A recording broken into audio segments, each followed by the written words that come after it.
You ever trust someone so completely? You show them every secret, every fear, even your therapy sessions? I'm Emily Carter, and my husband, Ryan, he betrayed me in the worst way. While I was pouring my heart out to my therapist, he leaked my private messages, every word, to family, friends, even coworkers. He twisted my words, tried to make me look unstable, thought he had control. But he forgot one thing. I recorded everything. Every session, every voice note, every conversation he tried to weaponize. Now, the tables have turned. The truth is coming, and Ryan has no idea how badly he's about to fall. If you're new here, hit subscribe and join the Revenge Story family. The therapy room was quiet except for the soft hum of the heater and the occasional scratch of Dr. Elise Monroe's pen on her notepad. What is this? Again, the following face of Dr. Elise Monroe was true. I sat on the plush chair, wrapped in my scarf, trying to piece together my own thoughts. 9 years of marriage, one beautiful daughter, and a husband I thought I knew. And yet, there I was, telling Dr. Monroe everything I'd never said aloud, finally peeling back the layers of my fear, my doubts, my exhaustion. Then my phone buzzed.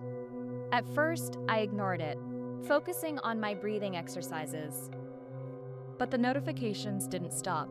1, 2, 3, 30 in 5 minutes. Texts, WhatsApp pings, social media alerts. My private chats were being blasted everywhere. Ryan, he'd leaked them. I froze, mid-breath. My heart slammed against my ribs. The words I'd whispered in trust, conversations meant for therapy, private venting to close friends, were now public, twisted to make me look like someone I'm not, someone dishonest, someone guilty. My palms started sweating. I felt my face burn as I imagined the notifications pinging on my family's phones, my coworkers' screens, the judgmental whispers from friends who didn't understand the full story. But then, a flicker of calm. I remembered the little detail Ryan never knew, every single session I'd recorded, every private call, every argument he thought he could weaponize, every word he believed would humiliate me, safe, secure, untouched. I leaned back and let a slow breath out. Rage was there, but so was clarity. This wasn't just about social embarrassment. This was about control, about proving who had the upper hand. I would take this leak, turn it into his worst nightmare, and make sure the truth came out. His way of twisting reality would be his undoing. Dr. Monroe noticed my sudden stillness. "Emily, are you all right?" I nodded, forcing a smile that hid the storm brewing inside. "I'm thinking, planning." And that's when I realized this wasn't just a betrayal. It was the opening move in a game I was about to dominate. I stood up, straightened my coat, and whispered to myself, "He thinks he's destroying me, but he has no idea I recorded everything, and now it's time he gets a taste of his own medicine." Ryan has publicly humiliated Emily, but he has no idea she holds the power, the proof, and the plan to turn the tables. When I walked out of Dr. Marone's office, my phone wouldn't stop vibrating. I opened Instagram and my stomach dropped. Screenshots of my private therapy messages were posted everywhere, captioned with things like, "Life trashing her own husband, she's cheating, emotionally, liar exposed by her husband." People who didn't know a damn thing about me were suddenly moral philosophers. Every stranger had an opinion. Every troll felt entitled to judge me. Thousands of comments, some laughing, some calling me manipulative, others praising Ryan for finally revealing the truth. Here's the thing, Ryan had planned this. He always needed to control the narrative. My best friend Jade called instantly. "Emily, breathe. Don't respond. Don't say a word publicly. He wants you to explode." She was right. If I reacted emotionally, he'd screenshot that too. So instead, I did something Ryan never expected. I logged out. Total silence. Not because I was weak, because silence forces curiosity. While everyone else was yelling online, I sat in my car, staring at those posts and menacing something he didn't intend. Ryan only leaked parts of the chats, never the full context. He cropped words, cut sentences, cherry-picked lines where I sounded firm, but also when he saw us a perfect cover. I reminded myself of how intense that perfect cover was. He waved my life on nowhere, looking to what was he should be, knowing, and what that perfect he should be, looking utterly. After his thread, he finally made a second of hope. I was not even more worried. But he left out why I said those things. He left out his manipulation, his anger, his gaslighting, his late-night fights. Classic narcissist. Expose you, hide himself. That's when another notification hit, this time from HR at Ryan's company. Subject line, immediate concern, please call us. My eyes widened. Oh, he didn't think about that, did he? Screenshots of our therapy conversations included discussions about workplace harassment he caused, explosive arguments he had on Zoom, and him admitting to intentionally pissing off his female supervisor just to watch her react. Corporate HR loves evidence, especially recorded evidence. I dialed Jade again. You realize, I whispered, if HR digs into this, he just exposed himself. She paused. Emily, are you saying this might actually help us? A slow, dangerous smile spread across my face. No, Jade. I'm saying this might end him professionally. I started the car engine, feeling every beat of adrenaline pumping through my veins. He tried to humiliate me publicly, but he may have just destroyed himself without even noticing. Emily realizes Ryan's leak could risk his entire job, and she hasn't even shown her recordings yet.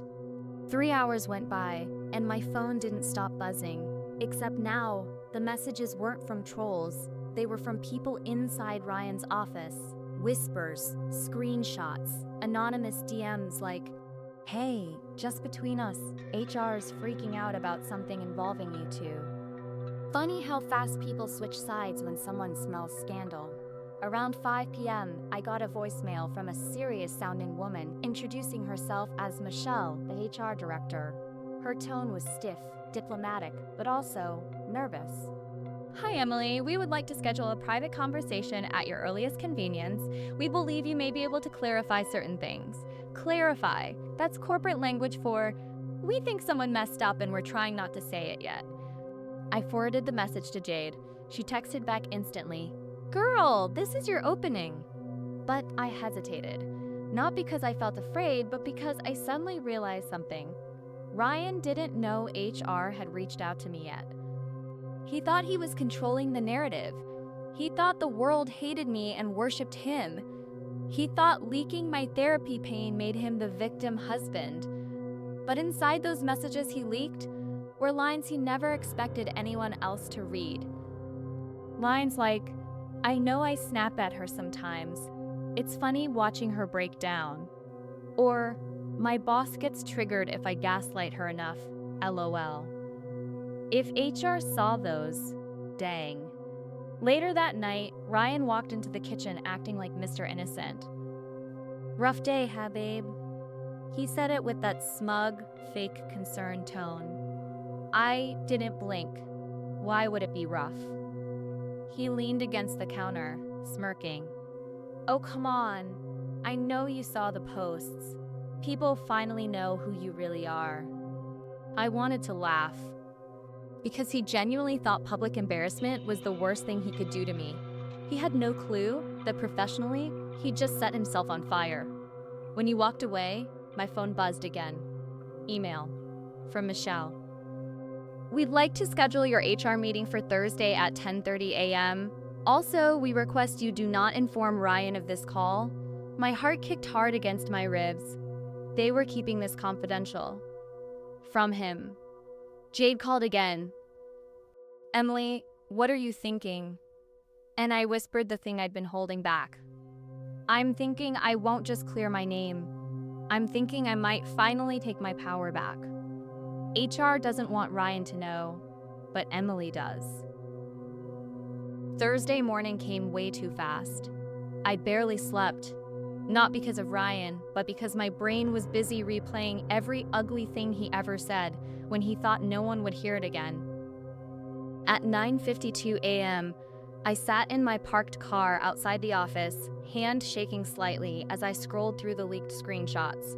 Most people didn't zoom in deep enough to notice. Some of the messages were between him and someone saved as R.3. But here's the kicker, that wasn't me. His phone screen literally showed him sending messages from his account, in his iMessage bubble. He screenshotted his own messages and tried to make them look like mine. Who does that? A manipulator who got sloppy. 10:28 seconds before the meeting. My phone vibrates, Jade. Okay, listen. When they ask questions, don't cry, don't defend, don't explain. Answer like you're reading a weather report. Calm, boring, powerful. I swallowed hard. Got it. When I walked into HR, Michelle and another guy, Mark, I think, were already seated. Michelle smiled gently. Emily, we want you to know you're not in trouble. Not in trouble. I could have cried just hearing that. Michelle continued. We received certain screenshots circulating internally, and we're required to verify identities and consent. Consent. Another corporate word that actually meant something way darker. Did someone access private communications illegally? I took a deep breath. If you're asking whether I sent those messages, no. And if you look closely, you'll see the layout indicates they came from Ryan's phone. Mark leaned forward. You're saying these screenshots were altered? Oh, buddy. I was saying a lot more than that. I slid my phone forward. There it was. Video screen recording, my backup. From months ago, from nights when Ryan would rant, yell, gaslight, and then act angelic the next morning. Michelle played a few seconds, mouth literally falling open at one particular line. You're lucky I don't show people who you really are. Mark exhaled sharply. This changes the situation. No kidding. I leaned back. He leaked private mental health conversations. Without consent. Silence. Michelle closed her laptop slowly like she'd just seen a crime scene. Emily, we will formally investigate this. Immediately. And just to be clear, Ryan will not be notified of this meeting. For your safety. Safety? What did they know that I didn't?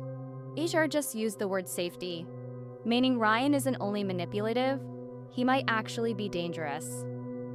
Leaving HR felt like stepping out of a movie where I wasn't sure if I was the villain, the witness, or the main character finally waking up.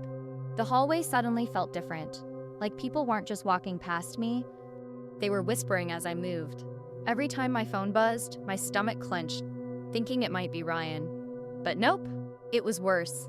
A voicemail notification from HR Compliance, external. External? I hadn't called them. I ducked into the bathroom, locked the stall, and hit play. Hi, Emily. My name is Claire Richardson from Corporate Compliance. We've received allegations regarding hostile communication and unauthorized sharing of personal information. If possible, please return my call. Hostile communication, unauthorized sharing. They weren't playing. I barely breathed. My hands were actually shaking. Before I could replay it, Jade texted, check link. Do not reply in group. A link to Slack thread screenshots from Ryan. He wasn't calming down. He was doubling down. Messages from him saying, she's mentally unstable. She's always been dramatic. She's obsessed with me. I tried to help her. My throat burned. He wasn't just exposing private chats. He was turning me into the crazy ex. Classic manipulation move. Cause damage, pretend to be hero, paint victim as villain. But then Jade sent a second screenshot. Someone replied under his message. Interesting, Ryan. Considering she requested HR involvement this morning. Oh, he didn't know.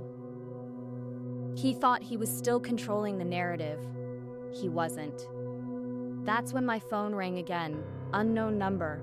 New York area code. I hesitated, then answered. Hello, Emily? This is Claire again. Is now a safe time to talk? Safe?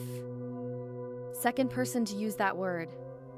Yeah, I'm here. Her voice was calm but firm, the kind professionals use when they've seen 1,000 situations like this, and none of them ended pretty. I'd like to ask you a few questions about the recordings you have.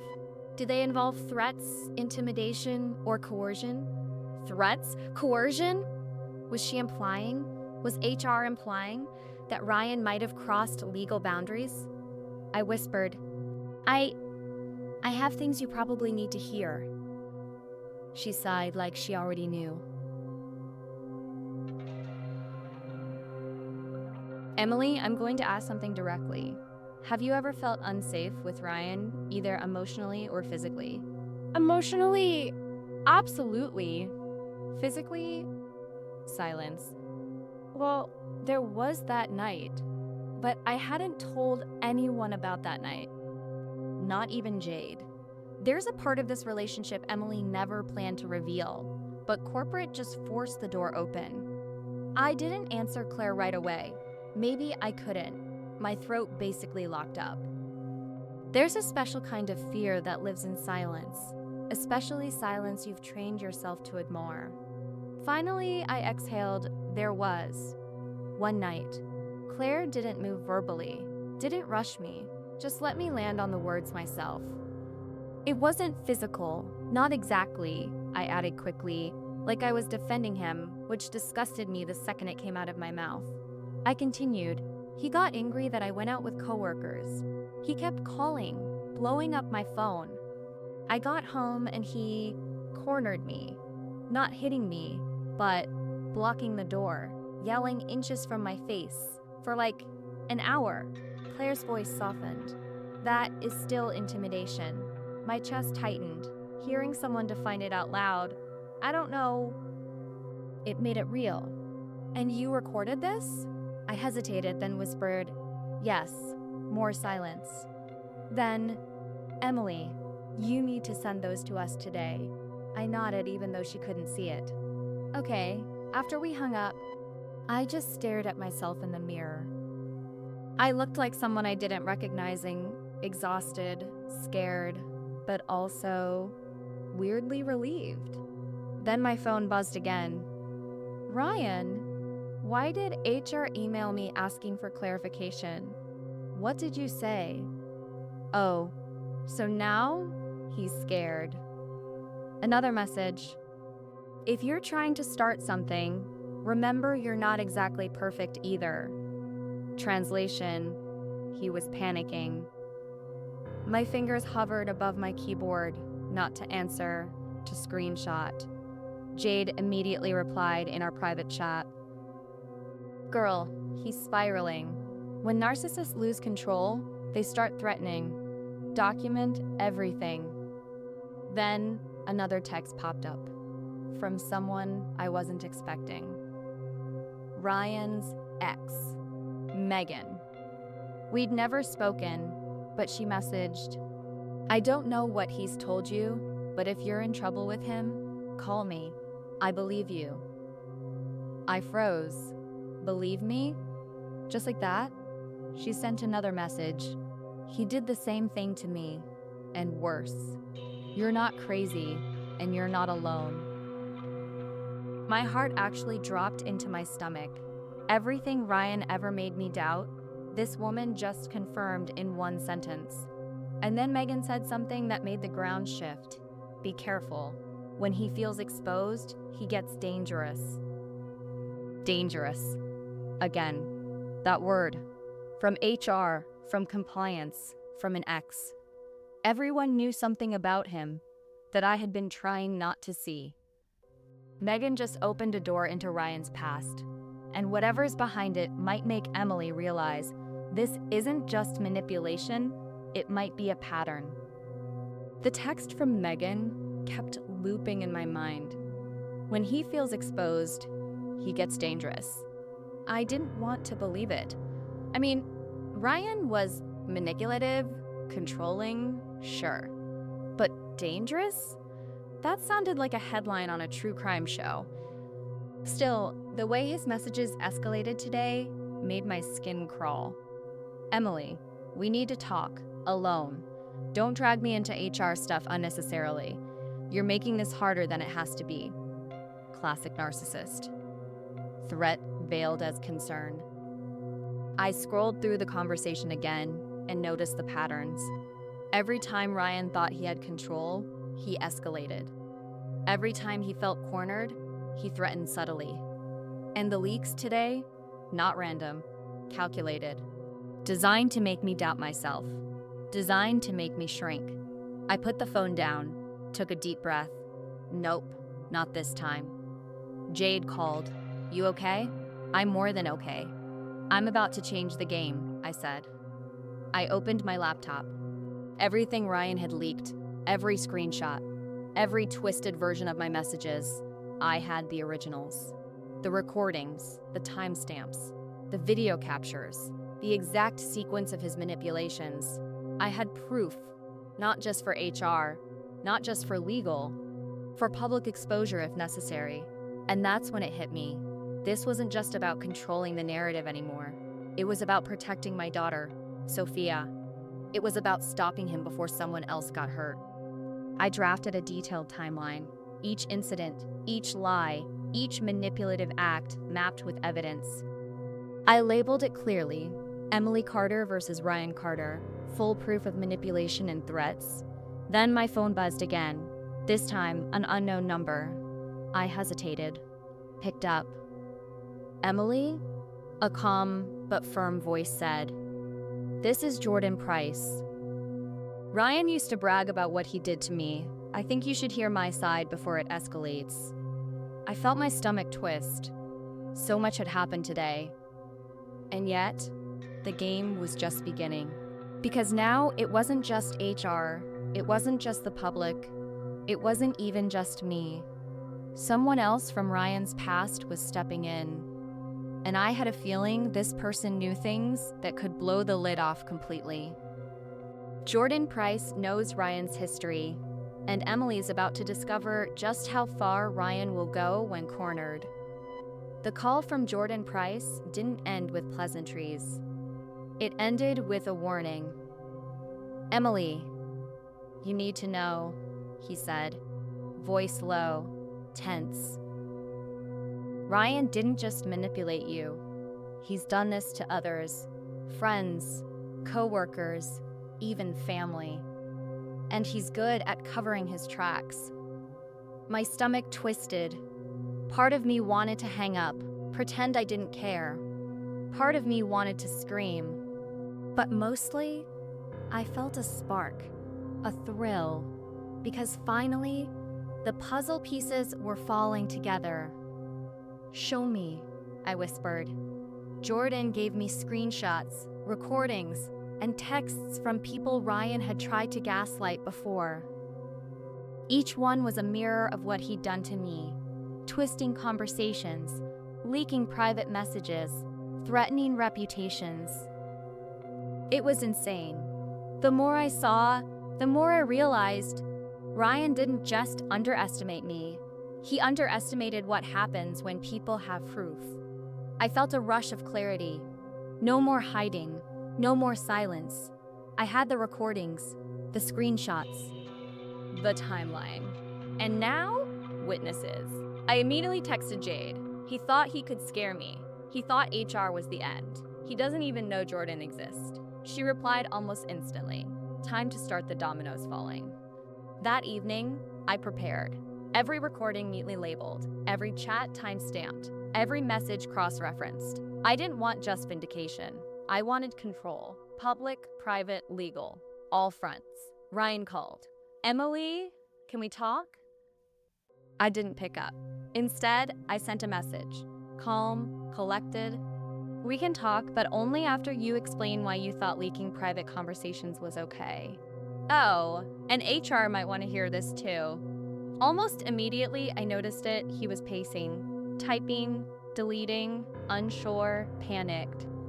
That's when I realized he had no idea the full story was about to come crashing down. I poured a glass of wine and looked at Sophia playing on the floor, unaware of the storm about to hit. Protecting her, exposing him, reclaiming my life, it all felt like a delicate, dangerous dance. And the most delicious part, I was leading it. Ryan's about to face a reckoning on multiple fronts: HR, public exposure, and legal consequences. And Emily is ready to pull the trigger. Thursday morning felt heavier than any Monday I'd ever known. Ryan had no idea the storm I was about to unleash. I walked into HR, laptop in hand, recordings queued, screenshots organized, timeline printed. Michelle and Mark were already waiting, their faces serious but calm. "Emily," Michelle said, voice steady, "thank you for coming. We've reviewed the initial evidence you submitted, but we need a full presentation." I smiled. Inside, adrenaline was pumping. "Absolutely. Let's go through everything." Minutes later, Ryan strolled past HR reception, thinking he was casually checking in. Big mistake. As I started presenting, the room went quiet. Each chat, each message, each twisted version of my words, I showed exactly what he did and how he tried to make me look unstable. Michelle and Mark's eyes widened. They whispered to each other. I could see the gears turning. Then, the bomb. I played the recording from that night, the night he blocked me in the house, yelling, threatening. I hadn't wanted to reveal it yet, but corporate rules said they needed evidence.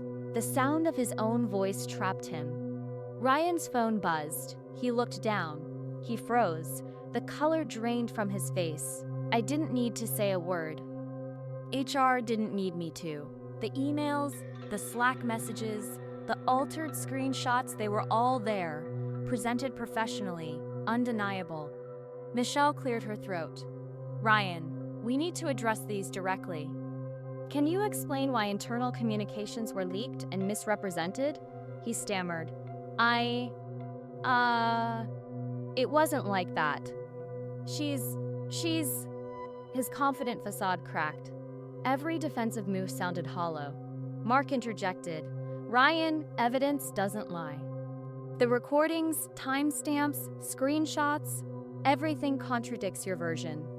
I leaned back, calm as ice. I didn't gloat. I didn't smile. I just let it happen. Because sometimes the perfect revenge isn't yelling. It's letting the truth speak for itself. Ryan's face shifted from shock to panic. Mira, yes, his coworker who he always counted on, stood behind him, wide-eyed, realizing she'd been dragged into a corporate nightmare. And as I packed up, I sent a private text to Jade. Phase 1, complete. He's sweating. Wait until Phase 2. Ryan is exposed professionally, but Emily hasn't unleashed the full recordings to the public yet. And when she does, his personal life will implode completely. By Friday morning, Ryan was a walking hurricane of panic. Every HR manager, every executive who had received the leaked messages, every coworker who had once whispered about me in the break room, he could feel them judging him. But I wasn't done, not even close. I sat at my kitchen table, laptop open, phone in hand, and a cold cup of coffee by my side. Jade was on speaker. "Ready?" she asked. "I was born ready," I said, clicking send. Within seconds, the emails, recordings, screenshots, and even the video clips of him gaslighting, manipulating, and threatening me were sent to everyone Ryan had tried to impress with his fake charm: executives, HR, board members, and yes, mutual friends who had gossiped about me in the past. I didn't wait. I watched. Phones buzzed, alerts dinged, Slack notifications lit up like fireworks. Ryan's expression was priceless. His mouth opened, closed, opened again. He couldn't stop it. He couldn't control it. He tried to call me. I didn't answer. He texted. I screenshot and forwarded to HR. Michelle called me, voice tight but professional. Emily, this is unprecedented. The evidence you provided is overwhelming. We will take action immediately. I exhaled slowly, not relief, satisfaction. Not revenge for revenge's sake, but justice. Later that afternoon, Ryan was called into the office. Mira tried to defend him, but their whispers didn't matter. HR had the recordings, the evidence, the proof. Every lie, every manipulation, exposed. I watched from a distance, hands clasped, heart pounding. For the first time in months, I felt free. Sophia was playing on the floor, oblivious to the chaos, and I realized something. This wasn't just about me. This was about teaching my daughter that truth and courage always win over lies and manipulation. Jade and I met later for celebratory coffee. Phase 2 complete, I said, smirking. And phase 3? She asked. I leaned back, letting a grin creep across my face.